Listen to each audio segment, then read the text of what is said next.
Bienvenue dans Mais c'est quoi, la série où on répond aux grandes questions de l'univers, même celles qui font cramer les cerveaux plus vite qu'un grille-pain dans une baignoire. Ici Lucien et Rébus, et aujourd'hui, on s'attaque à une anomalie cosmique, un bug dans la matrice, un concept qui fait trembler Einstein dans son cercueil, le paradoxe temporel. Alors, attachez vos ceintures temporelles. Mais déjà, c'est quoi un paradoxe temporel? Imagine que tu remontes dans le passé, tu empêches tes parents de se rencontrer, et pouf, tu n'es jamais né. Mais si t'es jamais né, t'as jamais pu revenir dans le passé. Donc tes parents se rencontrent. Donc t'es né. Donc tu retournes dans le passé. Donc, t'as mal à la tête? Bienvenue dans le paradoxe du grand-père. Le classique. L'original. Le spaghetti carbonara des paradoxes. Et ça, ce n'est qu'un des nombreux casse-têtes logiques que provoque le voyage dans le temps. Et pourquoi c'est un problème? Parce que la causalité, cette brave chaîne logique du style. Je mange, j'ai plus faim. Risque de devenir. J'ai plus faim, donc j'ai mangé demain, donc j'ai encore faim maintenant, donc j'ai pas mangé hier, donc je suis mort de faim dans le passé. C'est comme si le temps faisait un homme marin avec ta réalité. Mais est-ce que c'est possible au moins, le voyage dans le temps?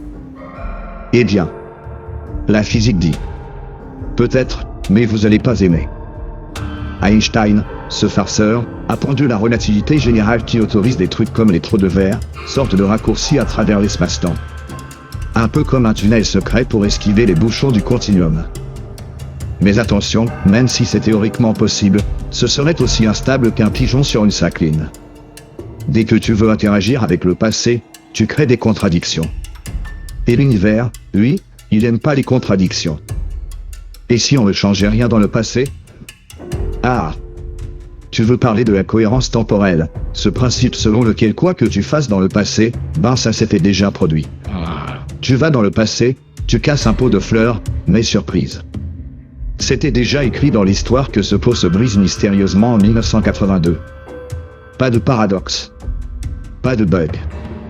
Juste un scénario bien ficelé. C'est ce qu'on appelle la théorie de la ligne temporelle unique. En gros, même si tu retournes au Moyen-Âge, t'es déjà prévu dans le programme. Tu peux pas empêcher Napoléon de perdre à Waterloo, même si tu lui donnes une AK-47. L'univers te dira poliment, non. Et les mondes parallèles dans tout ça? C'est là qu'intervient la théorie dite du multivers. Selon elle, chaque choix, chaque action, chaque pensée crée une nouvelle ligne temporelle. Tu retournes dans le passé et t'empêches de naître. Aucun souci. T'as juste créé une réalité où tu n'existes pas. Mais dans la tienne, t'existes toujours. Sauf que t'es dans une autre. Et maintenant t'es perdu. Voilà, t'as gagné, un paradoxe résolu, par une infinité de mondes où tout est possible. Y compris un univers où les escargots dirigent l'ONU. Oui, c'est ça aussi le multivers. Et dans la pop culture, alors là, c'est la fête.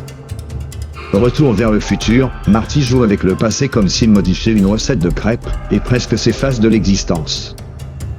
Tenez, des gens marchent à l'envers, tirent des balles qui rentrent dans les flingues, et personne ne comprend vraiment, mais c'est stylé. Dark, série un monde où chaque personnage est en fait son propre père, son fils, son voisin et son chat. Le paradoxe temporel, c'est le joujou préféré des scénaristes fatigués et des physiciens insomniaques.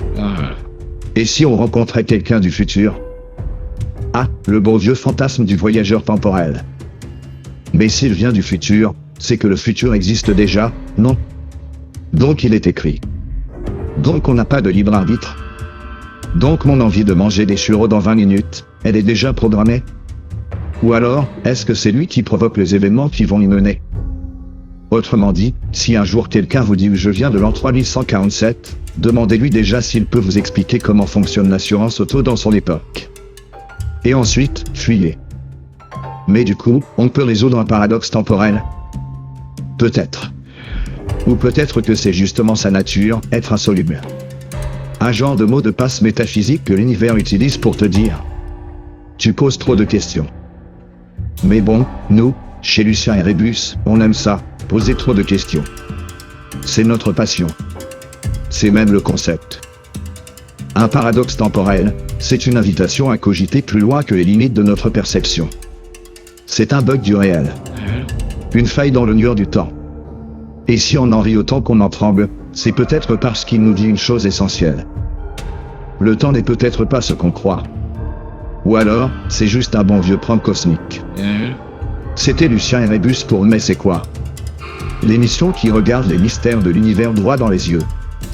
Et qui ose leur demander, t'as pas un peu abusé, là? Abonne-toi, like, partage, et surtout, méfie-toi des gens qui disent je reviens dans 5 minutes. Ils ont peut-être un paradoxe à régler.